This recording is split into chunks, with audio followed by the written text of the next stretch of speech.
TV favorite Fiona Phillips has just two important words to say to the public: thank you. Thank you for the outpouring of love and support since she revealed in Wednesday's Mirror she has been diagnosed with Alzheimer's. Thank you to all the ordinary people who have stopped her in the street to say, "Good luck, we're rooting for you." Thank you to all the celebrities, politicians and sports stars she came to know during more than a decade on the breakfast TV sofa, for sharing their love and concern. And above all, thank you to those scientists and medics running the revolutionary trials she is on at University College Hospital, London, to find a drug which will stall or even reverse the disease. Fiona, 62, says, "People have been so kind to me. Because I was worried about sharing the news I have this awful disease. I was anxious people would be staring or whispering about me or would just write me off as a batty old woman. But there has been incredible kindness. And so many people have told me about how Alzheimer's has hit their families, as it has attacked mine, and somehow it just makes them feel a little bit less alone." Together we read through some of the messages Fiona, married to ITV This Morning editor Martin Frizzell, has received. One is from a reader who says he bumped into her at a TV studio when he was a bodyguard for Wayne Rooney. He writes, "She was lovely and bubbly. I still smile when I remember that very brief meeting. I am at the same stage of Alzheimer's as she is now, sadly." Fiona is delighted by the message but full of sympathy for someone sharing her shattering diagnosis. She says, "I remember him. How sweet of him to write." Although Fiona can remember this passing meeting perhaps 20 years ago, events of the last week are far harder for her. When I ask how she felt about seeing her picture and story in the newspapers and on TV this week, she is uncertain. Fiona, who was diagnosed last year after months of brain fog and anxiety, says, "Oh, I didn't really take much notice." Perhaps one of the hardest parts of Alzheimer's in someone as young as her is that much of the time she is the same laughing, gossipy, irrepressible Fiona, articulate and full of stories about the distant past or the exact moment we are in. But the recent past can be lost to her. We read out loud a lovely message from Frank Bruno, Fiona giving it her best impersonation of the boxing champ complete with his trademark laugh. He writes, "As a boxer we accept the fact as we get older we may have dementia or Alzheimer's, but this news did come as a shock."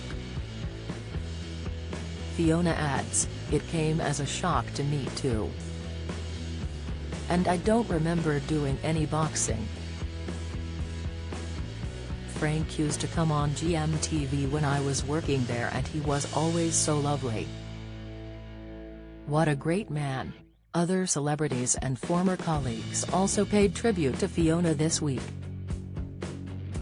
Holly Willoughby, Piers Morgan, Kate Garraway, Lorraine Kelly and Susanna Reid were joined by politicians including Harriet Harman and Yvette Cooper.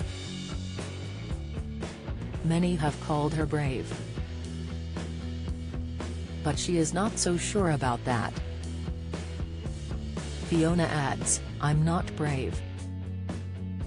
I've just got to get on with it. I mean, what's the alternative, to lie down and give up?"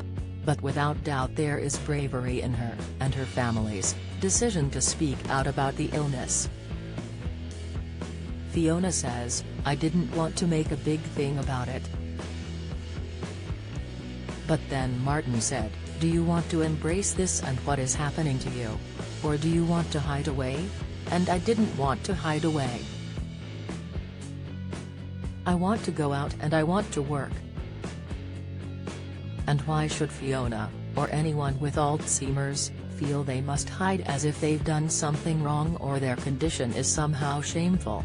Fiona remembers how her mum Amy, who developed dementia in her late 50s before dying with it in 2006 aged 74, was initially desperate to keep her illness secret. Soon after her dad Neville was diagnosed with the disease, dying in 2012.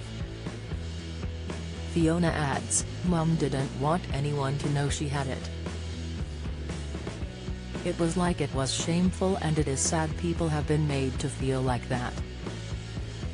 I hope by speaking out it might make it easier for others to talk to friends and neighbors if it is happening in their family." It is the messages from members of the public and readers of Fiona's column in the Mirror, where she has worked for almost 20 years, which bring a tear to her eye.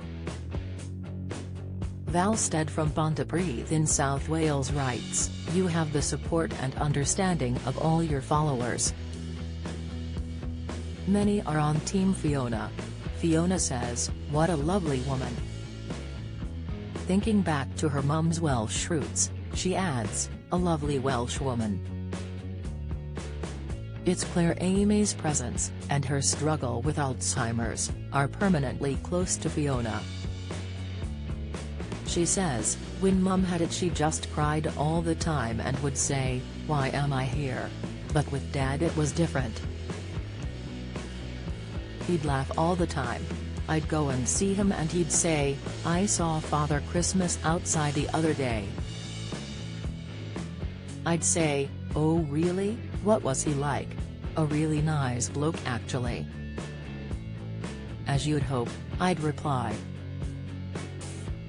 Of course I went along with it because it would be cruel to say, 'Don't be so silly Dad, of course you didn't see Father Christmas outside.'"